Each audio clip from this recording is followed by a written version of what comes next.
Previously, it would have been me setting the table, cooking, cleaning, doing the dishes, mopping, emptying the garbage, and everything else, like many entrepreneurs and solopreneurs get to do. But eventually, you have to figure out, okay, how do I get, others involved to help them grow? Because if you try to do it yourself, you're going to wear yourself. Welcome to the Your Message Received podcast.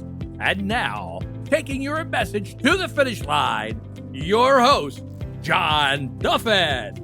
John Duffin here, Duffin Media. Welcome back to another episode of Your Message Received. Your Message Received is the home, the place, the platform to help you find your best, most true, authentic business voice. Heck, maybe your own just true, authentic voice will do. Get what you want, find what you need, improve your results, meet the person of your dreams, make billions of dollars.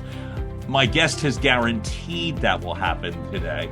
All right, maybe not. But in the meantime, are you feeling tired?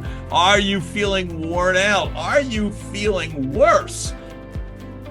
Michael Levitt is a specialist. First off, Michael happens to be the founder and Chief Burnout Officer, I love the title, of the Breakfast Leadership Network.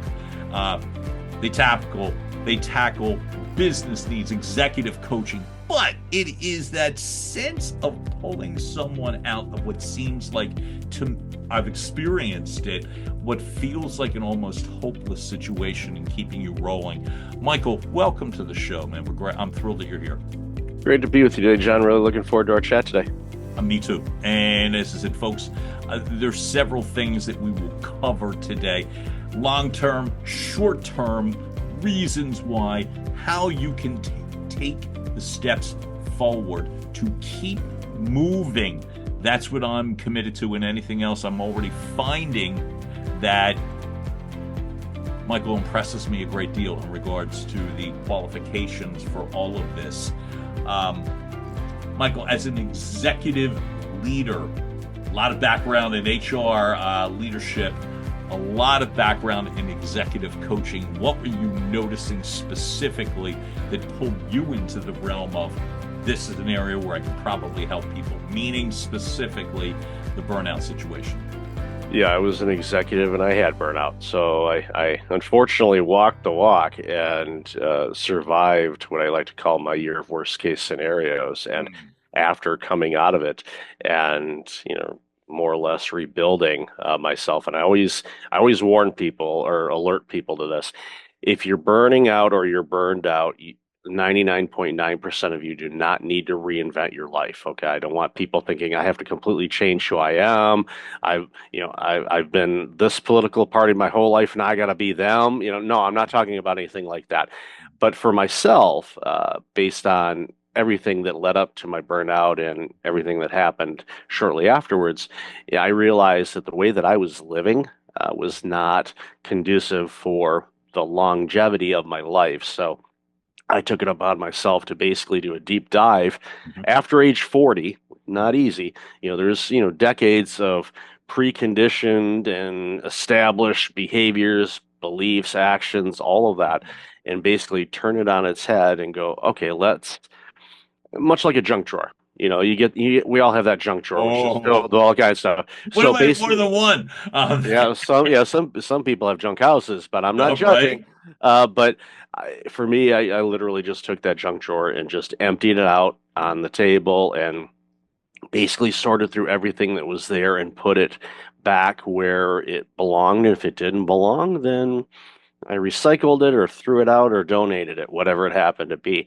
And having done that, I designed my life the way that was beneficial to me. And I'm like, okay, life's good. Let's move along. And then I started looking at my peers and I was seeing some resemblances to what I went through. And I went, uh-oh. This isn't good because if you don't have strong, healthy leaders, you're not going to have a strong, healthy organization, and that is really problematic. So I thought, okay, let's lean on my experiences and let's see if I can help some people avoid, going down the path that I did, and by doing that, make for stronger, healthier leaders, which makes stronger, healthy companies, stronger, healthy families. You name it. It's if you take care of yourself, you're going to take care of a lot of people. Michael, that's a lot to unpack, and I'm grateful for it. When you authored the book, and you already described it, 369 days, how to survive a year of worst case scenarios, what was going on in regards to for you? I mean, obviously, you just described that as the foundation of the book. What was going on with you at that Yeah, time? yeah. For me at that time, leading up to that wonderful year, I say Mhm. that Yeah, yeah, sarcastically. I understand. Um, it, I was burning the candle at every end possible, and was working long hours. I was working for a startup healthcare organization, and was working pretty much 6 a.m. to 11 p.m., 7 days a week for 2 years. And I was an employee. So, but I took it upon myself for whatever reason. Mhm. I treated that organization as if it was my company. And that's why I poured everything into it because I wanted to make an impact in my community. It was an underserviced area. They needed more doctors and healthcare professionals in the area because the population needed it. And they had to, before that, people had to go, 45 minutes to an hour away to get access to healthcare. And I like that. We can't have that. We need to improve what we have here. So, what you'll find with a lot of people that burn out, especially leaders, but all walks of life, but Yeah. leaders in particular, they burn out because they say yes to things that actually are good things to do, but unfortunately, they don't have boundaries around how much they do, as well as how much they're actually doing, and instead of delegating to other people. Mhm. And I was horrible at delegation because I didn't want to, ironically, I didn't want to overwhelm or burn out my staff. But what did I end up doing? Burning me out. Well, Right, yeah, right. so it's kind of a ebb and flow. You kind of figure it out along the way. But for me, going through what I went through and, just to kind of give a snapshot of what happened over that year or Yeah. 369 days, Mhm. um, in May of 2009, I had a heart attack that should have killed me at age Oh my gosh. 40. Thank you. Okay. And then 17 weeks later, after recovering from that, I was laid off from my job. Now, I was in a suburb of Windsor, Ontario, across the border from Detroit. Mhm. 2009. Anybody remember the Great Recession? Anybody remember that the government had to bail out the auto sector because two of the big three auto companies filed bankruptcy? They were this close to going under. So the government had to bail them out to keep them up and running. So, needless to say, you're in an area that's an auto sector company and your auto sector is dying. Good luck in finding work. So it took me months to find work, and I ended up relocating to Toronto because uh, there was more opportunities there. So ended up requiring a relocation, moving a young family Mhm. from a small community to a community in an area that has, close to 8 million people in it. So Mhm. slight difference. Now I'd worked in Chicago before, so I was used to the big city. It wasn't a big It's funny. You change. have a little bit of Chicago in your voice, and I love that. Yeah, well, I'm hitting all the original six. I'm originally from Detroit. I've worked or lived in five of the original six NHL cities. Montreal's the only one that I haven't done anything in Okay. yet. Got it. So Got it. Understood. it's a bucket list. But yeah, I lived in Chicagoland for a little over 6 years, Love from Chicago. Detroit. So Love oh, Chicago. there's yeah, I found out some history even the other day about Chicago, about some of the things like baseball history, and where a lot of baseball that first happened in Chicago, and it's an absolutely dynamic, amazing city. If Yep. if you can't find something to do in Chicago, go You're just see. not trying hard enough. You just Yeah, you got to figure. trying Yeah, hard. yeah. Just there's something for everybody. Yep. But so here we are, relocation. Mhm. And family was still down in the Windsor area. I was renting a room in Toronto until we found a place to rent, because we were getting ready to sell our house, or attempt to anyway. And I was there for a couple of weeks, and then my daughter called. She was 10 at the time, and called and said that the bank had repossessed our family vehicle. So, because what happens is when you have a heart attack and then you lose your job, you're on heart medication. And I didn't have any insurance coverage, so basically the medication that I was taking was $1,000 a month out of pocket. Mhm. So you're on $12,000 a year. yeah, Yeah. unemployment, and you don't get a lot of income. So I had to choose between medicine to keep me alive, food for the family, Mhm. or make the mortgage payment and the car payment and the other bills. Now, thankfully, the banks and the creditors, we all worked with them. We didn't ignore the phone calls. We called them. I know people say, "Oh, they're calling me." No, we called them to let them know what was going on.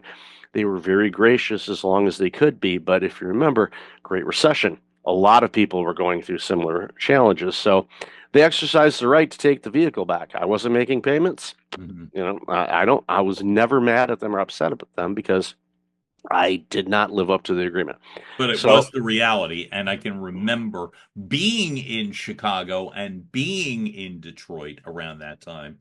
And I only say that because the vibe was awful. Coming from broadcast advertising sales, automotive was a big, the number one category in regard to the advertising that was supplementing our business. And from a Philadelphia, PA perspective, that it was like I would go to events and it was horrific because so many people were gone, yeah, laid off. And then I was going to Detroit and I couldn't believe what I was seeing because these big cavernous advertising agencies, because this is the heart of the heart of, where it is, where you could roll a bowling ball through them. I mean, mm, you wouldn't hit anybody. Like I said, yeah, they just people were gone. They yeah, looked shell shocked. So you're going through this. I could feel it when you were saying it because people were waiting for the other shoe to drop at yeah, that time. If they weren't directly impacted, they really did believe they were next. You yeah. lose your car coming off a heart attack and paying medication. So what you do? Well, thankfully, we had another vehicle that was paid off, so Okay. we were a one-car family, so we weren't stuck per se. But then a couple weeks later, found a place for us to rent in Toronto, so we moved the family up, moved them up, Mhm. and unpacking, we realized, oh, we left the bunk bed ladder for our kids' bed back at the house we were getting ready to sell. So I was going back there the following weekend to close up some accounts and visit with some friends and all of that. And I said, well, I'll swing by the house and grab that and anything else that we may have forgotten. And then we were getting ready to list the house the following week. And Right. so I get to the house and open up the front screen door, and I see the biggest padlock I've ever seen in my life. You can't buy this padlock at Home Depot. It's only reserved for banks and whatnot. And there was a sticker on the door that said foreclosure. Wow. So in a year, heart attack, job loss, car repossession, home foreclosure, all in a year. And all those things happened to me because I was burned out. I wasn't making good choices at work. I wasn't Mm. taking care of myself. Mhm. My nutrition plan, because I was working all those hours, was pretty much breakfast, lunch, and dinner, ordering through a microphone and driving around the corner, handing them money and getting handed a brown bag. So you can kind of Okay. figure out what I was eating, not food. Yeah. And that takes a toll and clogs up your arteries Mhm. and you lose your cognitive ability because you're not sleeping well, because you're not eating well. It's everything is so connected, and I think as humans we forget how connected things can be. And when we're out of sorts and we're fatigued and we're wiped out and we're tired, we're not sleeping on all that, it's just this cycle that's really challenging at first to get out of it. But you have to kind of figure out, okay, what can I do to help improve this aspect? You start off small, and then from there you build a momentum, and then eventually you start feeling better. You start feeling better, you start thinking better, your cognitive abilities Mm. return, and all the other things. So that way you can deal with the stressors that we face in life and hopefully avoid the prolonged stress, which of course turns into burnout. Two questions on that, which is number one, when you're in this cycle that you're describing, and the key word of all of it, you said, and you make bad decisions, which I totally not only understand, I can relate to because I've done that, based upon that cycle. My first thought was this: how are you able to speak to others in regards to the sense that I don't want it to sound hopeless or fatal. It's not what I mean. But what I would say is I can't get out of the cycle, and why would I? Like at this point, I don't know what to do. Have you dealt with that before? And if so, how are you able to, in essence, create pattern disruptors? Because you have to actually believe that it's worth it, not just the, oh, just do this or just do that. How does that work for you? Yeah, for me, we encounter that a lot because people think that, okay, this is the way it's going to be forever and ever, and Mhm. and I don't say no, it's not. I meet them where they're at, and Okay. many times what I will do, Mhm. depending on the person, is like, okay, let's play. Are you willing to play a game with me for just a minute? And I'll ask them, what does your ideal morning look like, or your ideal day? What does that look like? Mhm.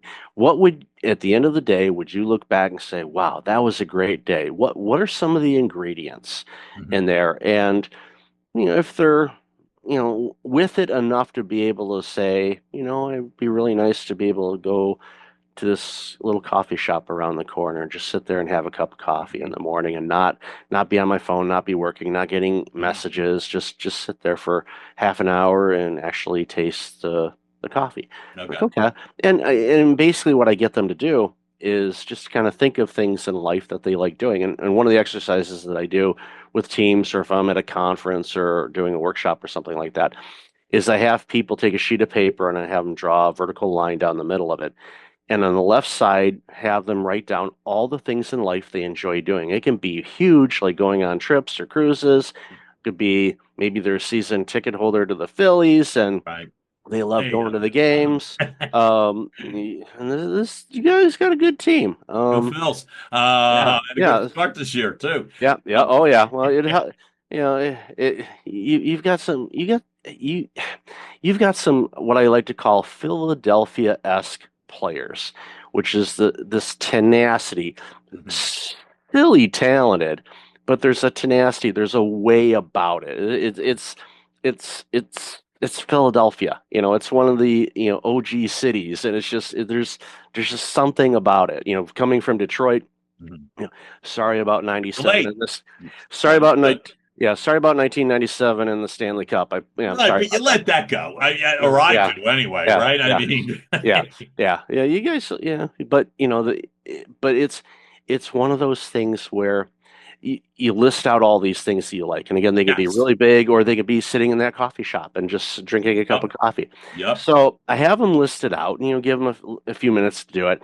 Some people, depending on where they're at, can list pages of stuff, and other people they're like they got one thing written down, and they're just they're frozen. And then you kind of help them out a little bit. It's like, what'd you like doing when you were a kid? What are some fun things? Would you still like doing that? Yeah. So we get the list, and then, and this is when I hear moans and groans from people in nervous laughter. I say, Right. okay, to the right of every one of those things that you listed, write down the last time you did them, Mhm. and everybody kind of goes, oh no. I haven't done this stuff in a long time. Mhm. And I asked them, why aren't you doing stuff in life you enjoy doing? Mhm. And they'll say, well, I don't have time. They better not have an iPhone on them. Because if they do, I'm going to say, do me a favor. Let's go into screen time, please, on your phone. Mhm. And let's see how many hours a day you're playing on your iBinky. That's my brother's nickname for my iPhone. Yup. So, It works. and yeah, and you look at it and you go, you're averaging 6.5 hours a day. Mhm. Okay. Let's look at this list. Is there anything on this list? Let's say going to that coffee shop for half an hour. Think Mhm. you could carve out a half an hour of that 6.5 hours and just go sit in the coffee shop? Think you could do that? Yeah, I think I can. Okay, well, let's schedule that. And they look at me, it's like, schedule it. Yeah, schedule it. We schedule meetings, we schedule interviews, we schedule appointments. Some people go to the barber or the beautician for their hair. I don't anymore, but Oh, that's right. I'm um, lucky, grateful to say, hey, very relatable.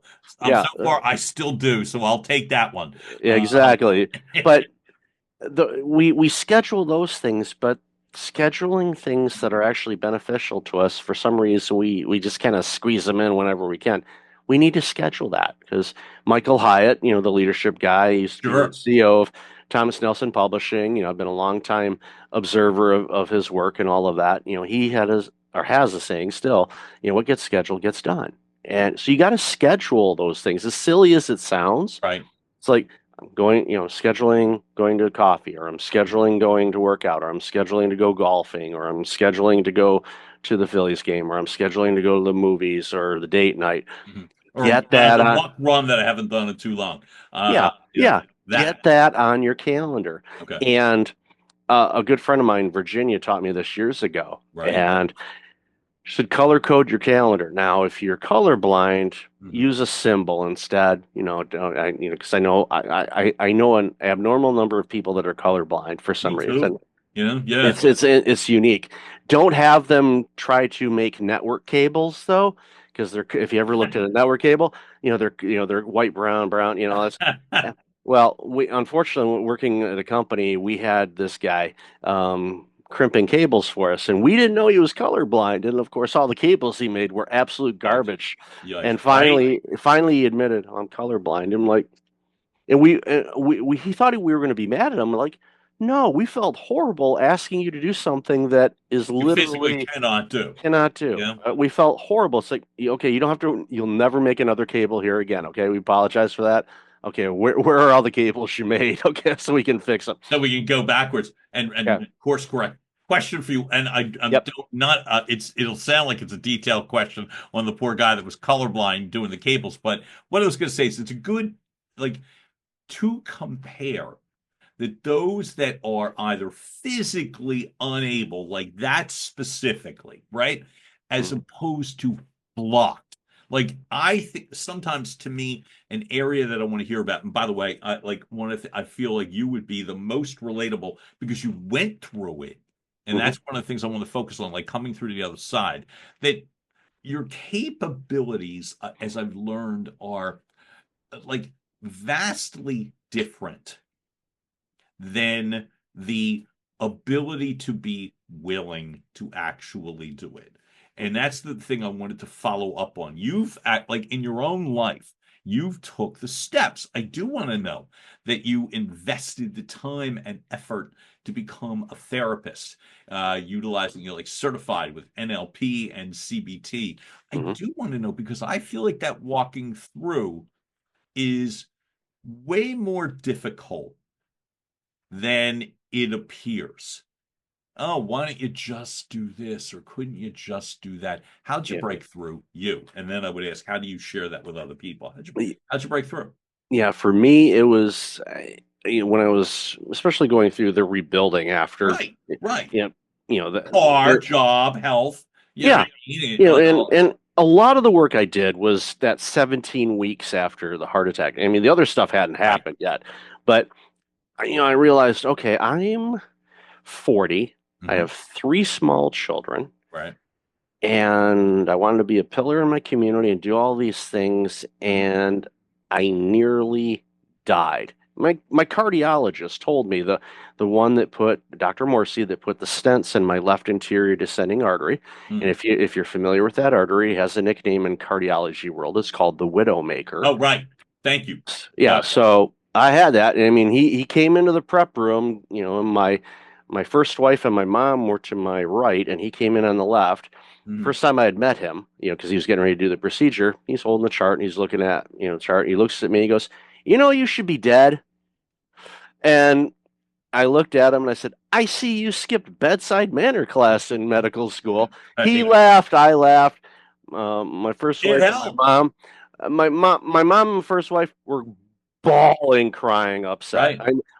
Doc and I are, yucking it up and laughing and Uh-huh. having a good old time. Yep. Like we went to the comedy club. We're just rolling with it. Right. And he's like, okay. I said, this is what I'm gonna do. It's probably gonna be a couple stints, maybe three, but I'm probably gonna be able to just do it with two. I'm like, okay, Hmm. that's cool. And we did the procedure. I was out the next day and all that. But that that 17 weeks that I was off of work was such, especially the first couple of weeks was such an abrupt thing. And I wouldn't wish it upon anybody, Right. especially if you're driven and you're constantly going and doing things, and all of a Hmm. sudden you can't do anything because your body is recovering from a pretty traumatic experience, Yep. and energy levels were off. I was just on all these new medications, so body was adjusting to all that. So 2 o'clock sharp for like the first 3 weeks, I literally had to go lay down. It was a case of I had to go take a nap, period. I had no choice in the matter. I would pass out. And obviously, there was a side effect for one of the medications that my cardiologist took me off of. He said, "Yeah, that's one of the bad side effects. you probably don't need that one as much. So let's focus on these first. So Okay. that corrected it. But during that time off from going to nothing, it was an opportunity for me to just kind of pause and reflect. And I did a lot of reading. Actually, was a book reviewer for Thomas Nelson Publishing, which was very therapeutic for me That's to awesome. read different books because I used to love to read when I was younger, and then college, university time, you're reading textbooks, so your eyes are going, no more words. Right. And then 6A to 11Ps that Yeah, you're doing don't leave a lot of time to read. no, no. The only thing you should be reading at that point is the back of your eyelids, hopefully sleeping. But Right. uh, Right. so I was able to, get back into that and realized, okay, I enjoy learning. And that was something that's like, okay, good. I'm glad that's still here. So, read different types of Hmm. books. A lot of them were self-help, so a lot of them were leadership. Sure. Just kind of, and using it to go, okay, where do I fit in this? Is there anything that I can resonate with? Is something that I would like to do when I get back? Because I knew I was going back to work, not where I thought I was going to go work, but I knew I would be returning to work because the doctor had indicated that yeah, you'll be able to work again. It's not a case where you're going to be disabled and not be able to Mhm. work. So Yep. Yep. thankful for that. So after doing all that and doing kind of the reflection and things like that, I kind of went back into healthcare, ironically, and my parents wanted to have me committed. They're like, "Are you nuts?" Yeah, because they're But picturing you defined what healthcare was, and your definition based on your actions wasn't terribly good. yep. So, right? I mean, But then I went back into the field, and I was in the field for another 8 years and crushed it, and didn't burn out. Had the right boundaries around when I worked and when I didn't. Grew, continued to learn and study, and then of course decided, okay, this burnout thing seems to be an issue. And this was back in, 2013, 2014, long before what we've seen recently. And it was a huge issue then too. And I thought, okay, I've got some experience with this that might be a little bit different yeah. than what others, would be able to bring to the table. So I thought, okay, let's start doing that. And then I got into it and started working with people and teams and all of that. And, I started noticing some patterns and, going back to the healthcare experience, I had, mental health workers and therapists and all of that as part of my teams. And, I saw a lot of the work that they did and, the things, the programs and trainings and all of that. Mhm. So I looked and I'm like, you know what? I said, I'm seeing a lot of patterns with the people I'm working with. So why don't I let's dig in to see if there's an interest for me to learn about cognitive behavioral therapy or NLP, neuro linguistic programming, Yeah. your Oh, thoughts and things like absolutely. that. Sure. So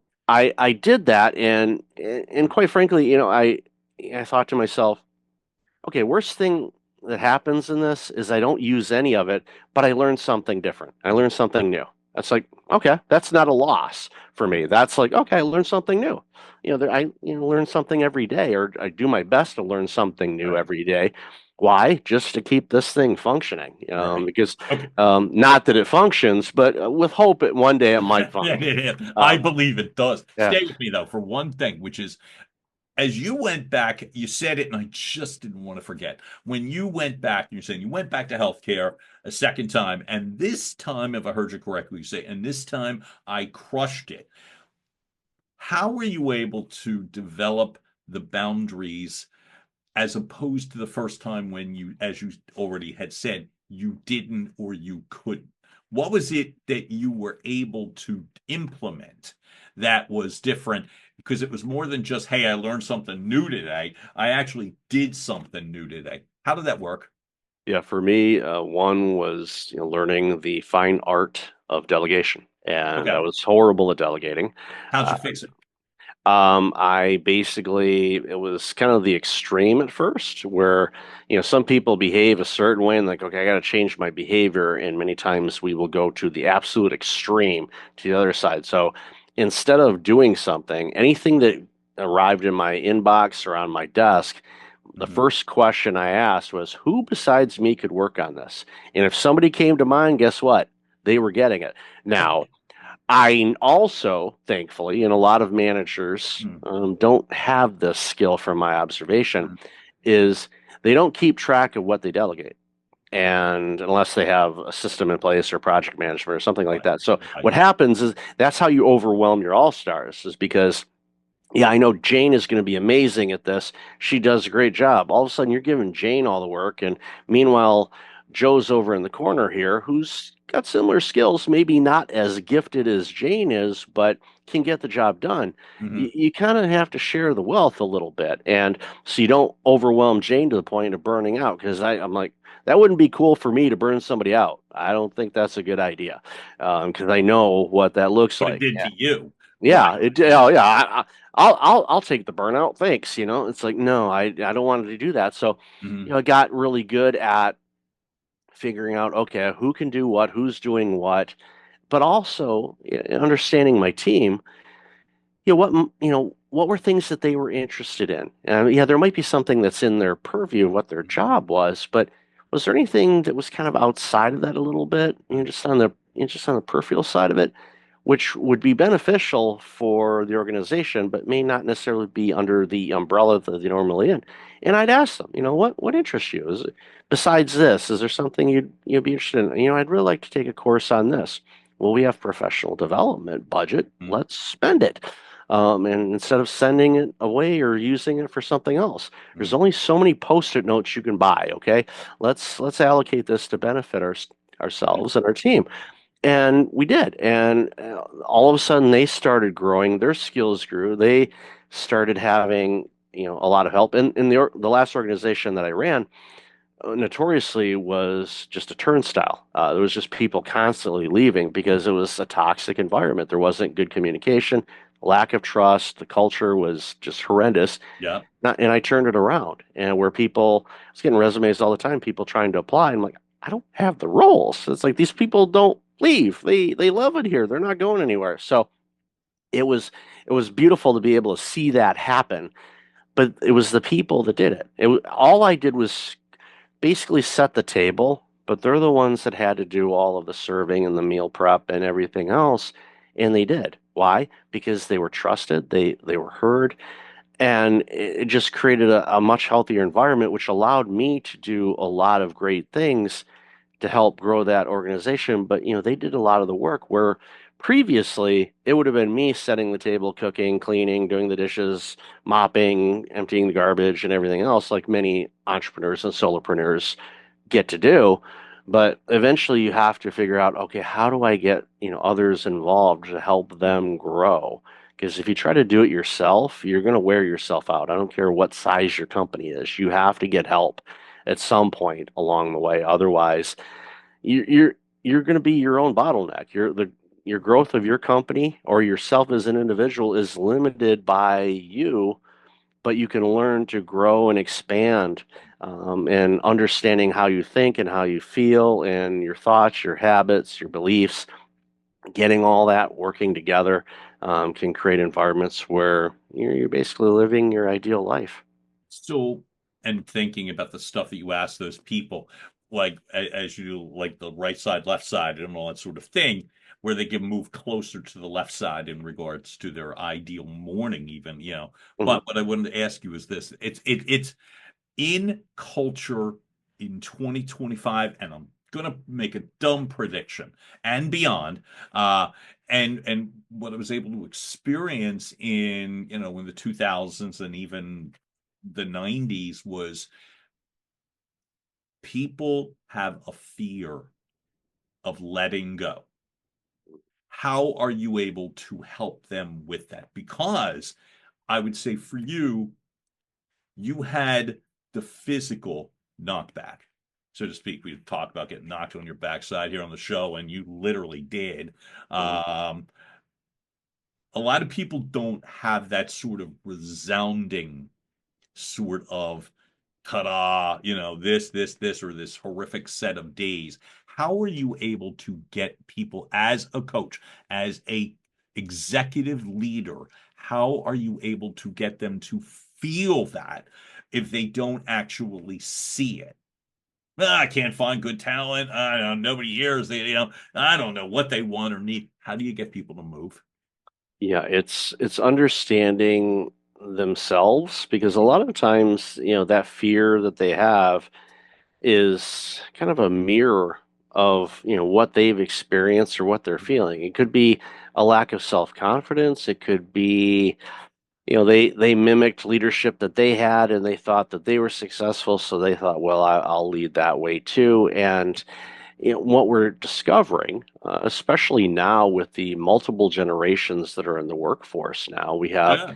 the baby boomers, we have Gen X, we've got the millennials, we got Gen Z, Gen Alpha is showing up now, and you've got Yeah. all these different dynamics, and the younger generations, the way that they want to work is different than what we've seen historically. And a lot of it bleeds from, and I know I always say this, and coming from Detroit, this is probably going to come off as being blasphemous, but we need to retire Henry Ford when it comes to the way that office work is designed.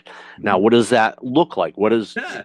It's like, what does it look like? Work with your team and design it that works best for everybody involved and addresses the needs and the wants as best you can of everybody.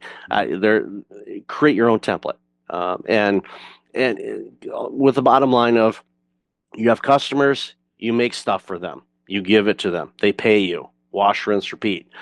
Simplify it, but then you start adding, okay, well, how do we make this flow? How do we, and a lot of people, and I've seen this time and time again, when you interview senior leadership, the mid managers, Right. managers, and front lines, and you ask them, what does the company do? What's their mandate and all that stuff? And afterwards you go, wow, I didn't know I was working with 10 different companies here. Yeah. This is Right. pretty interesting. Right. And you're like, and then, I love asking boards of directors, okay, what's your mission, vision, and values? And the Mhm. posters are behind them in the board wall and they can't say it. And I'm like, but you guys are the ones that came up with the mission and vision values. You don't even preach it. You don't even live it. You don't It- feel it. You don't yeah, believe it. And that's right. yeah, yeah. And we see that time and time again. And doesn't mean they have to get it verbatim, Mhm. but who are we? And I think that's a question that organizations need to ask themselves is, who are we? Mhm. What makes us, I don't want to say special, but what makes us At least successful? different. Yeah, at least different. Well, we see the stats and the Mhm. couple, and ironically, the both numbers are 52%, which is kind of interesting. I'm not a numerology guy, but I did find this interesting where so 52% of the Fortune 500 companies from the year 2000 are either gone or were acquired. Okay. So over half of the Fortune 500 Well, largest companies on the planet mhm. gone or acquired. Since 2020, all the online companies that were born during the pandemic and all that, Sure. 52% of those companies are gone. Mhm. So and you go, okay, well, why? And there's, your common answers, of course, but a lot of it boils down to them not knowing who they are, Mhm. not having, a direction or a compass per se to grow the organization to where it needed to be with the people you have. Understand your people. And I see this time and time again where sometimes leaders and directors and C-suite executives, yes, there's a component of running things where you're going to have blinders and you have to, Yes. forward look, but you also have to understand your environment and who you have and, what resources you have, because if you don't, then when opportunities come, you don't know what you have to be able to take advantage of opportunities because opportunities, they come and they go. Mhm. If you're prepared, you can be on it. And this is one of the things that I did for years when I was, Mhm. working in nonprofits, because there's always grant applications coming in, and Mhm. government funders will say, okay, we found an extra, $2 million in our budget that we have to spend before our fiscal year end. So putting out this thing, fill out your applications. You've Mhm. got 20 minutes to get it in. I say that sarcastically, but it kind of felt like 20 minutes. Mhm. So finally, and each proposal is different, and of course they always change everything up. So you can't just use a boilerplate per se. Right. But what I did was, okay, there's a lot of common things that we put in. Okay, so let's get that in a central place where we can use our kindergarten skills, copy, paste, and it'll save us a ton of time. Get the letters of recommendations between all of our, partner or agencies or organizations, get them all set up, come up with some agreements saying, is it okay if I use the letter? I still have it. Just going to change the date. Are you good? Yep. Yeah. Get that in email confirmation, all that stuff. So you have everything ready to go so you Right. can turn things around. It's all about preparation. It just like making a meal. Okay. You're like, okay, we're going to cook this tonight for dinner. Okay. Do you have all the ingredients? Otherwise, you're sending, the spouse off to the store, hopefully just once, but usually it's 2 or 3 times.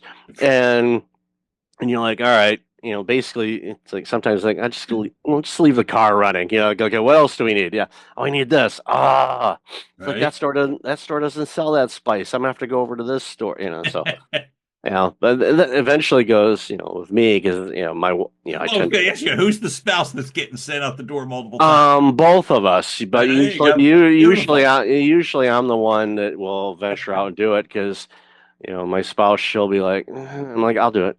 Like, There you I'll go. do it, no problem. For me, she, I tend to work, from home most days, and Right. she works in transportation, so that's, she's out all the time. So I do a lot of the meal prep. So Love it. I know what I have to make, and Mhm. if I'm missing something, I'm like, well, you know what? This is called chef's choice, or let's create something else. And of course, the beauty of today's world is DoorDash is just an app away if I screw up that You meal. screw So, up, it's all fixable. yeah. Here's what you're painting to me such a beautiful picture in regards to how things can be. I'm curious for you as the leader, literally running the Breakfast Leadership Network, you know what I mean? And from the coaching and from your podcast platforms, companies you didn't use the word silo a moment, or maybe you did, but that's what I was feeling when you were describing not just the 10 different companies, so to speak, Hmm. in comparison. It's the siloed effect of each of them. So as a leader, understanding that things can change, and you brought up create your own blueprint and all that stuff, so to speak. How do you take the blinders away? And it may be a different answer with each group, so I'll focus on a couple Hmm. just to, um, if you are in the C-suite and you like being in the C-suite, and I love the vibe and the feel and all that sort of thing, and you're saying, hey, tear down the walls, tear down the walls, blah, blah, blah. How do you get people to do it? Yeah, it boils down to connecting them or reconnecting them with where do you want the organization to go? Got it. And, paint it, have them, and it's a positive, hopefully, positive picture Oh, that they're painting. right. Like, yeah, I want to see this. We want to expand our market share in Europe. We want to do this and this and this. I'm like, okay. And, I'll ask them, okay, your current complement of people, Hmm. what you know about them. Right. That's I put the little asterisk in there. What Understood. you know about them, because it was kind of an assumption that they may not know everything they know about them. Hmm. Can you get there with the team you have right now? Hmm. And sometimes they'll say no. A lot of times they'll say I don't know. Sometimes they'll say I hope so. I'm like, Hmm. okay, well, all right. Well, let's work with each of those. Let's figure out, okay, what department or what team do you think will be a good lead for this and why? Do you know anybody? Because again, when you're C-suite, you've got your directors and your managers and you got all these layers, and because of the silos that unfortunately just happen to be there in many Yeah. cases, you may not know that you have an assistant manager, for example, that's in a department that is trained in XYZ that can actually help you with one of these initiatives that you want to do. If you don't know that skill set is in your house, you're not going to use it. It's like, Mhm. utensils in the kitchen or toolboxes. Like, I need this, and you go to buy it, and then you come back home. So I'm going to put it in my toolbox, pull it out, and you go, oh, I must have bought one of those like 3 years ago. There it Yeah. is, still in the wrapper. That's why we have like six of one thing and none of the thing we None of the actually other. need. Yep, Yeah. exactly. There should be like a toolkit bartering Mhm. system, where it's like, okay, I've got all these tools. Here's the extra. Let's trade tools. I mean, Right. maybe people do it in the trades. I don't know, but it's something that I would love to Yeah, like. I patent don't need that, this. Yeah, exactly. Someone run with that and make a bunch of money. right? Send John and I a cut of it. We'll be very happy. But just understanding, where the silos are. What do you want to do? Talk with your team. Say, okay, who do we have in our team that does this? And again, that's where you have the opportunities to talk with your team. So, we're looking at possibly rolling this out in Q4, Mhm. but we don't have anybody here that we know of that's skilled in this. Is anybody, but we could be wrong. Are anybody skilled in this? Anybody Mhm. got experience in this? Or anybody have an interest in this? Because again, that's where you can use the professional development funding. It's okay, we're going to get you some training on this so you can run it. Because if you can invest in your own people and help them grow and level up, more often than not, Mhm. they look at that as, wow, this company's actually caring about me and they're investing in me and I can do more and I'm going to make a little bit more and I'm going to be part of this initiative. And you celebrate it, you acknowledge them publicly, and all of a sudden they're like, okay, yeah, good. Of course there might be, the sarcastic people that will make some, comments about, you kissing up to the boss or whatever. And that's Whatever. always going to be there. Well, that You know what? that's the good news, and I said, no, it sounds weird. That's the good news because you don't need to convert every single person, but it would be nice, and that's why I asked, because if you are part of inside of an organization and you're the highest level people, that to me would be the real reason that you would be willing to take a shot in terms of this approach. It's not that revolutionary. And my thought was this: the reason I wanted just to at least expand on that would be the sense that it beats working 6A to 11P alone. It beats getting taken out in an ambulance or whatever they, you know what I mean, and having a doc tell you, you shouldn't be here. Beats that, and that's the part to me that it's like, in terms of, so why would you bother? Well, maybe that's why, Yeah. and not walking around in a constant state of fear, dread, or anger, you know? And so I love that. I want to head in the complete opposite direction from your coaching and your business expertise. You Mhm. talked about a younger generation, and Gen Alpha, or the youngest or of them coming in, where they communicate completely differently. How do you not just, it's not how do you communicate with them, because you've already Mhm. said meet them where they are, and I love that, but it's more integrating the pieces into one harmonious unit. Any Mhm. suggestions, if you are in the organization, how do you identify and make and optimize it? Yeah, again, you meet them where they are, but you ask them what their interests are. And one of the things in conversations I've had with many, leaders, especially with the younger generation, Right. which they've grown up with tablets and with smartphones, and you set them down in front of a computer with a keyboard and a mouse, and they look at you like, "What's this?" Mm-hmm. And you're like, this reminds me of the early 90s when I worked for an independent insurance agency, and I remember this was some hard lobbying to get this approved, but I was able to do it. So we had, CSRs, or customer service reps, Sure. and in this area was, more of a senior population. So a lot of our CSRs were, approaching senior citizen age, and closer to retirement than not. But they'd been in the industry for a long time, and the organization had recently started rolling out computers. Now everything was DOS based or AS400 based, for those that, yeah, we remember. There's still organizations that are running AS400 systems. I'm like, Yikes. wow, Uh-huh. wow. But they know the five people on Earth that still work on those things. They got the job security, because Yeah, right. tech support on those is limited, to say the least.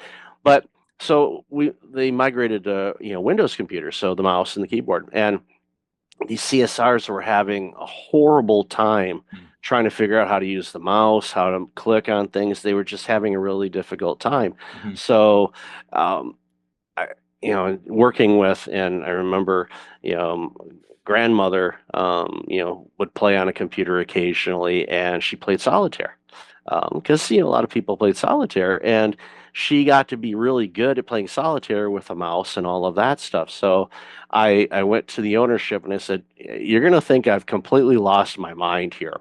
But they're all struggling. Their output has been, dropped dramatically since we moved to Windows. Let's carve out half an hour a day, when it's quieter, Yeah. and let each of them that have not had any computer experience, Hmm. let them play solitaire. And they're like, we're going to pay people to play solitaire. Hmm. Yes, you are. Because what you're doing is you're training them on how to use the mouse to drag things over, to click around, and all of Hmm. that kind of stuff. Did it for about a month. Everybody got back to their productivity levels and actually got better because it's a little more efficient on the Windows system because they could click on the tabs and all that stuff. They got better at it. And I remember the co-owner was like, I thought you were out of your mind, but you know what? That was actually brilliant. And it's like, well, a clock's right twice a day Yeah, there you without a go. Right. battery. So it was just one of those things where I thought, let's think outside of the box on this. And I think that's something that I don't think executives trust themselves enough to do. Every once in a while, do something a little out of the ordinary on an idea or an initiative, and you might discover something for your company that gets you into that 48% that's still here Yep. instead of the 52% that aren't. They disappeared. You used a great choice of words. Trust themselves. And I heard you. I say that because it stings a little bit when I hear that, because that was me at times, especially Hmm. early in the leadership part of my life. Yeah. And it's one of the things that I've learned, and a little bit the hard way, was the sense that I didn't trust myself. And so it's not, my performance as a leader suffered, and so did the quality of people that were with me. Any tips that you could think about of helping someone out of that mindset? Uh, what would be even something based upon your coaching expertise to get them out of that? I got to hold on. I can't delegate. I don't trust myself. Mm. All that sort of like bunched up, so to speak. I'll ask them, what have you accomplished in your career? You've made it to this level. Mm. Obviously, you didn't win a contest, and congratulations, you're a new CEO. Right. You've Right. earned this. Your experience, your skills, all of that. So I get them to start to reminisce a little bit about all the steps they took. I said, that took courage. Mm. That took strength. That took a lot. So basically, I'm getting them to believe in themselves again, and change the thoughts and the programming that Right. the negative talk, because Mhm. our brains do a great job of negative talk. And Oh, sure. when people say, oh, I don't want these negative thoughts, and I tell them, well, here's the thing. Your brain is trained to have those come in. Mm. Literally, it's an open invitation. Mhm. Fighting it isn't going to help you. When a negative thought comes to mind, one thing that I do is I welcome it. I go, oh, hello. Mhm. It could be something, something that happened to me years ago, good, bad, and different. Yeah. And I'm like, interesting. Hi, how are you? Mm. Haven't seen you in a while. Welcome. Have a seat. I'll get to you momentarily. I'm actually gonna write down this thought. Right now I'm focusing on this other stuff, but I promise I will get back to you, Mhm. okay, if you just hold for a minute. Yeah, yeah, okay. And then you get back to what you were focusing on and working on. Mhm. Eventually, they get bored and they leave. That thought goes, okay, I'm out. And I'm you, good. you get, yeah. So it's, I don't call it mind games, but a Mm. lot of it is just understanding that thoughts are going to come. It's like a river. They're just going to show up. And if they do, if they're positive, Mhm. awesome. If they're quote unquote not positive, then awesome as well. It's like, okay, the thought came here. The more you get in tune with those thoughts and saying, okay, this is not applicable to what's going on right now. Right. Maybe it's a past trigger, unaddressed trauma. It could be a variety of things. Oh, yeah. you just like, all right, I'm gonna get to you, but I'm writing you down. It's like those thoughts Mhm. when you're trying to go to sleep and your brain's spinning and all that stuff. That's why I tell people, write it down, get a notepad, just write those thoughts down and saying, I will deal with you tomorrow.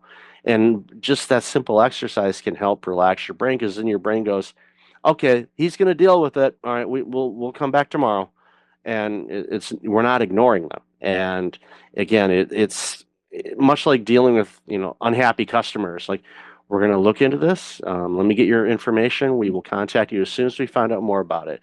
And okay, all right, and that tends to appease most people.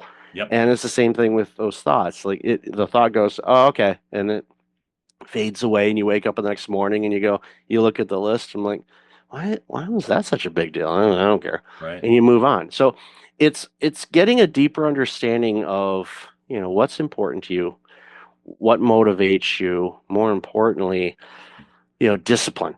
Discipline eats motivation for lunch. 10 times out of 10. You got to be disciplined. There are going to be days and moments where you don't feel like doing it. I have it all the time. I actually saw a video this morning I watched, and they say a lot of times procrastination is fear-based. And it's, we're afraid of something. And it's funny. And even as successful as you are and as successful as I've been, those thoughts still come in like, oh, I can't know what I can do. It's like, what have I done? I've done so much. Sometimes, but a lot of times it's because it's the day to day that we build it up over time that we sometimes we self diminish how much we've accomplished. And it's that self defeating thoughts. And it's like, that's something you got to work on because you got to figure out why you feel that way. And it could be upbringing. It could be something that you picked up from your parents or other people. And it's like, no, you're awesome.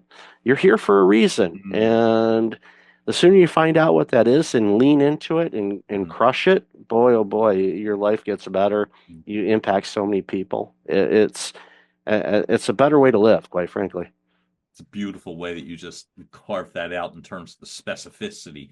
For you, I had two questions, like I said, for the moment remaining, which is number one, in terms of your own arc to authenticity, what would you say you know now that you didn't know before, that you feel nobody could be 100% certain, but reasonably certain in your mind that you didn't realize before that you do know now, and that you would feel pretty damn confident that that is so, and that guides you instilling it with your family, with your kids that are not young kids, you know what I mean? But like I said again, what would that be? For me, is just having the confidence that I'll be able to navigate through whatever Mhm. comes up. The last 5 years have been, challenging for a lot of people, to say the least. Sure. Some people have had, absolutely traumatic experiences. Mhm. I've lost both my parents in the last 5 years. There's been a lot of things, but they were of an age where that is to be expected. So it's not like it was, yeah, surprising it was, but, as far as, it's not like they were 40 years old. Okay. So, but everybody's had all kinds of different things, and the being able to just dust yourself off. And over here in the corner it's kind of hard to see. If you're from Detroit, you know what this is, if you can see it. This is a 3D print of Joe Louis's fist. Actually, downtown Detroit, there's a statue of Joe Louis's fist. Joe I Louis didn't know that. I didn't was know that, man. yeah, All right. well, you're from Philly, you know a little bit And about I was in boxing. Detroit, but yeah, yeah, Yeah. that's saying this is really Yeah, interesting. yeah. So that's been there for a long time. It's Yep. Joe Louis's fist. It's that mentality, and that region of the country, the Midwest, Yep. Detroit in particular, is Mm. much like in boxing, you get knocked down, you get back up. Yep. And Yeah, yeah. it's a reminder for me. It's like life is going to knock you down. It's just that's what life is. There's going to be sometimes it'll be not too bad. Sometimes it could be a sucker punch. Sometimes it like I did not see that coming, or I should have seen that coming and I was ignoring it. And you go, okay, what can I learn from this that will help me either avoid this again or at least be able to deal with it differently than what I did now. And again, it's that what can I do differently that can maybe mitigate some of this or provide benefit to somebody else. Always looking for that. I will take this, whatever it is, quote unquote, setback, challenge, issue, whatever. What can I do from this to be a little bit better, improve 1%, whatever it is. So now, that's my mindset. It's like, okay, no matter what happens, like, okay, inconvenient, yeah. Okay, could it be devastating? I'm like, devastating for me is a lot different than for maybe other people. So what I went through 15 years ago, Right. I look at that and go, oh, if you're a Monty Python fan, tis but a scratch if you get that reference. Flesh wound. Yeah, flesh wound. Yeah, flesh Okay. wound. Yeah, yeah, Right. uh, yeah. So and I say that tongue in cheek, not to diminish what people are going through, because there's No. some things that are really big Mhm. and impactful for people's lives. But knowing that I will get through this situation. I don't know, I may not know what it'll look like at the end, but I will get through it. I'll just step by step and just like, okay, what can I do at the moment to mitigate what's going on right now? Is there something that I can do now that can make the future, whether it's tomorrow, next week, next month, the next year, better? What can I do? So I'm always looking to improve. And that's that. I don't call it necessarily abundance mindset, but in a way it is. It's like I know that I can be a better version of me. Mhm. My competition is is me versus yesterday's version of me. That's who I compete with. Mhm. Because there's other people that do similar work, and I don't compete with them. There's more than enough to go around. There's a lot of people that need our help. So the more people we have attacking this, the better. So I'm all for it. It's like find the people that you can resonate with, that you can help, and and quite frankly, they help me as well. But not only from a financial standpoint, but also learning and understanding people Yep. more. And so there's just a lot to be said about understanding where I am now and understanding that I can get through pretty much anything.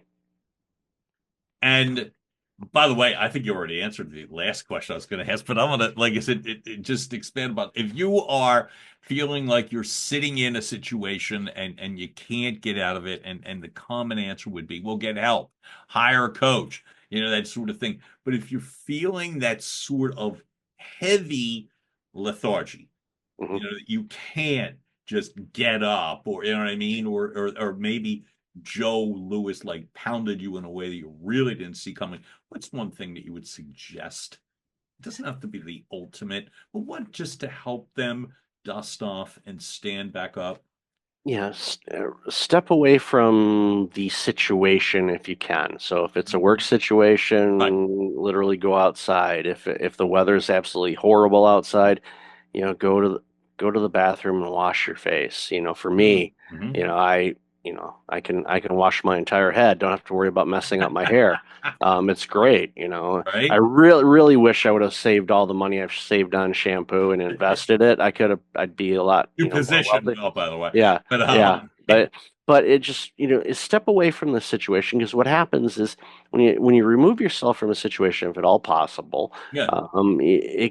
you can get some clarity. I don't, and there's this natural tendency to want to say, I'm going to go for a walk and I'm going to think about all these things and I'll get clarity. It's like, no, go for a walk and don't think about what you're going through.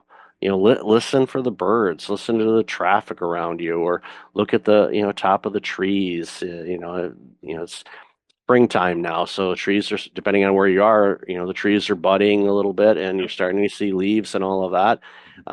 If you're in a part of the world where that doesn't happen and you always have the leaves, we're jealous, but hey, it's all good. But just remove yourself from the situation, because what happens is when you kind of take a step out of it, Mhm. clarity can show up and give you ideas or inspiration. You're not thinking about it. Remember, I was talking about those thoughts that just randomly show up. Yeah. A lot of times that's where it happens. Hmm. Chief Burnout Officer came to me in the shower. Hmm. I wasn't thinking about There work. you I'm go. like, Chief Burnout Officer. I'm like, that's an interesting title. Okay. Well, even the name of the company, Breakfast Leadership, again, Yep. came to me in the bathroom, and it was like, okay, let's see, is that available? Yep. Domain's available. Yep. Yep. Actually, Boom. I got the phrase breakfast leadership is trademarked. That was a birthday gift from the government. I got my trademark certificate on my birthday a few years ago with that. And usually when the government gives you something for your birthday, it's an invoice. So I was kind of surprised. It's a good sign. Yeah, it's this is a beautiful thing, the seal and all that. So, yeah. Michael Levitt, I acknowledge you. You made this great for me, and I know that my audience will be grateful. I'll speak for them. In addition, as you've nicely done, your LinkedIn profile rocks. What's the best way that you would suggest that they find you? Yeah, LinkedIn is a great way to do it. I'm on most of the social media channels, or just go to breakfastleadership.com. Scroll to the bottom. There's a contact information. Just fill out your information. More than happy to have a conversation with you, your team, just to make you better. Whatever. When you talk about whatever you want. I bounce ideas off, or if you need me to speak at your event, I do that. I get to do a lot of good things, and I'm thrilled to do this, which is really funny because my original career was a public accountant, and we tend to stay behind the calculator and the computer, literally, and don't venture out and do things.